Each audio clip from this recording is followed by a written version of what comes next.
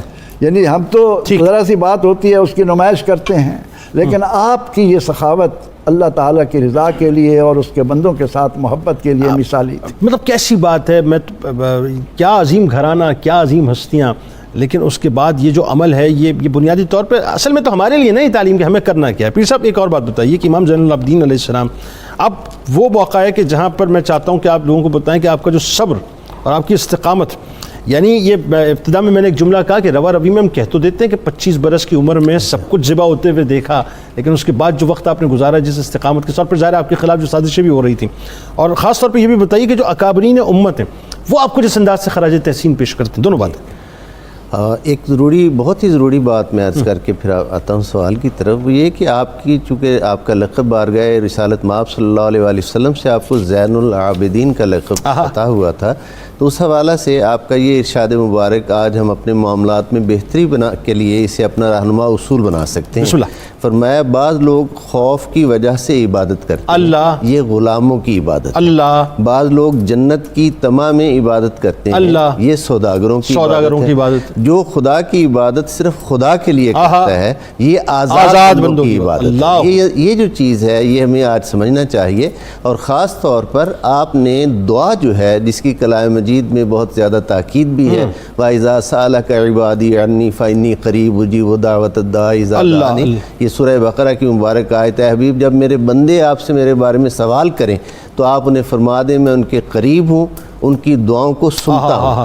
یعنی اس طرح کی اور جو ارشادات ہیں، مناجات بھی کئی آپ سے جو وہی میں عرض کرنے والا ہوں کہ آپ نے دعا کو باقاعدہ ایک عبادت کا بالکل ٹھیک عبادت کا درجہ دے کر اس قدر آپ دعائیں فرمایا کرتے تھے. قاضی الحاجات کی بارگاہ میں اس قدر دعائیں فرمایا کرتے تھے، اور وہ دعائیں حضور علیہ السلام کی امت کے لیے بھی ہوتی، فقراء اور مساکین کے لیے بھی ہوتی، اور اپنی آخرت کی بہتری کے لیے بھی ہوتی. یعنی یہ آپ کی زندگی کا نمایاں ترین وصف عبادت کے بعد جو ہے سخاوت، عبادت کے بعد خاص طور پر کہ آپ نے دعا کو ایک باقاعدہ عبادت بنا دیا. اور آپ کی زندگی حیات طیبہ کو جب بھی پڑھا جاتا ہے مناجات کا ذکر ایک باقاعدہ چیپٹر ہے اس حوالے سے، آپ کی سیرت پاک کا مناجات کے حوالے سے. اب آئیے اس بات کو دیکھیں کہ آپ کی شخصیت کو اور آپ کی عظمت کو اور آپ کی اولو العزم ہونے کو آپ کس قدر خراج عقیدت جو ہے کیسے پیش کیا جاتا ہے.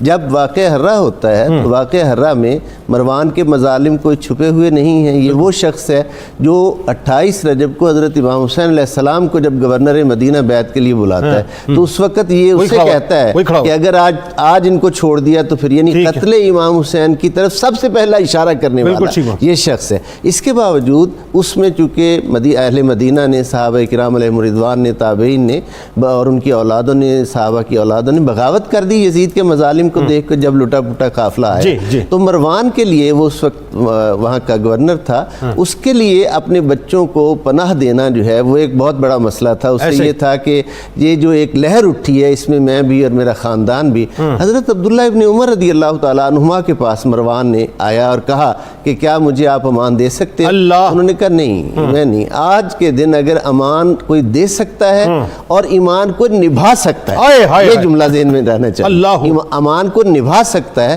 تو وہ صرف علی بن حسین ہے، سیدنا امام زین العابدین علیہ السلام. مروان آپ کے در دولت پہ حاضر ہوا اور آپ سے امان چاہی تو آپ نے فرمایا ٹھیک ہے تم اپنے اہل خانہ کو بھجواؤ، انشاءاللہ العزیز ہم اسے اپنی امان میں رکھیں گے. یہ اعلیٰ ظرفی، کیا شان ہے. یعنی عبادات تو آدمی اپنے لیے کرتا ہے، یہ وہ تو ہے، لیکن یہ اعلیٰ ظرفی کہ اپنے باپ کے قتل، عظیم باپ کے بالکل اس گرگٹ کو جو ہے بنیادی طور پہ اس کے بچوں کو پناہ دینے والی ذات حضرت امام محمد باقر علیہ السلام کی.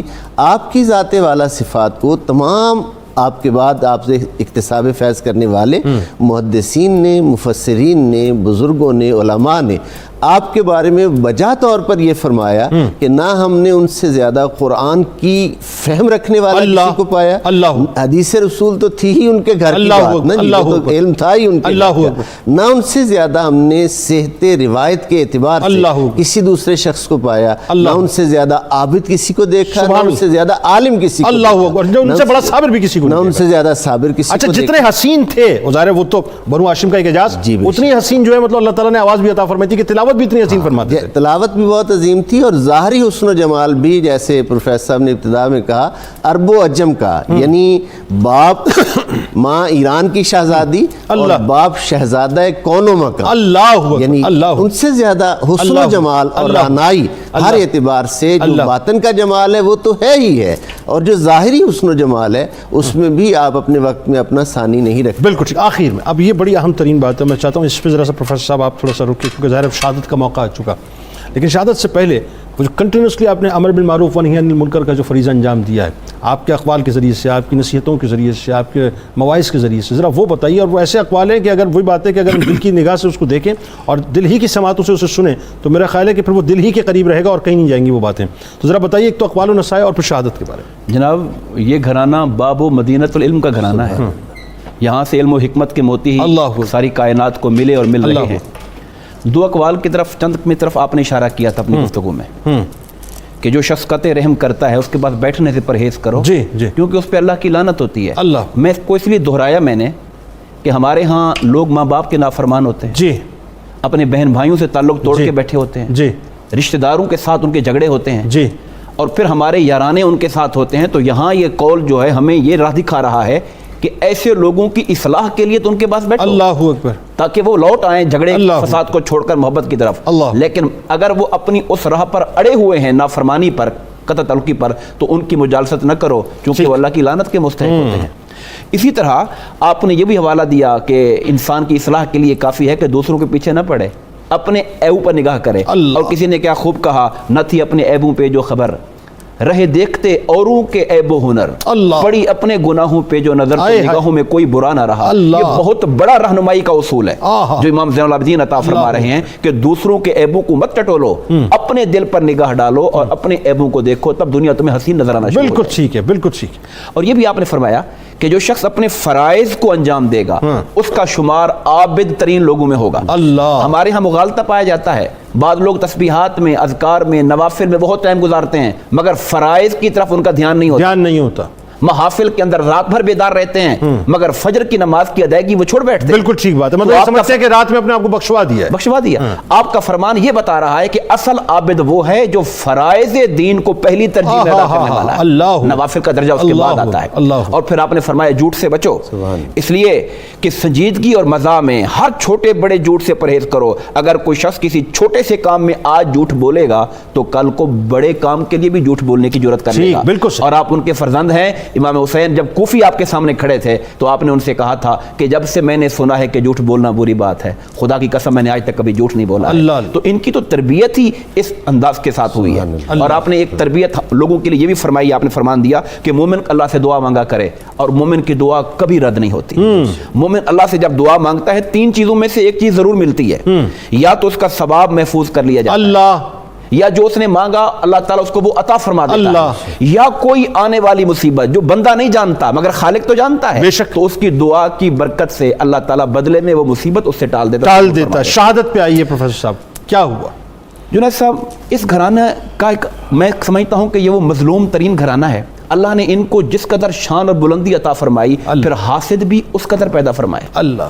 اور جو حکمران طبقہ تھا حکومت پر بیٹھ کر اقتدار پر قابض ہو کر بھی ان کے روب سے ان کے دل مروب رہتے تھے، اور ان کے ذہنوں میں چھائے رہتا تھا کہ اگر انہوں نے آواز کو بلند کر دیا اور لوگوں کو آواز دے دی، وہ اہل بیت کی جو کشش تھی نا، وہ کشش ان کو چپتی تھی اور وہ ان کو خوف میں مبتلا کرتی تھی کہ کشش ان کو لے ڈوبے گی.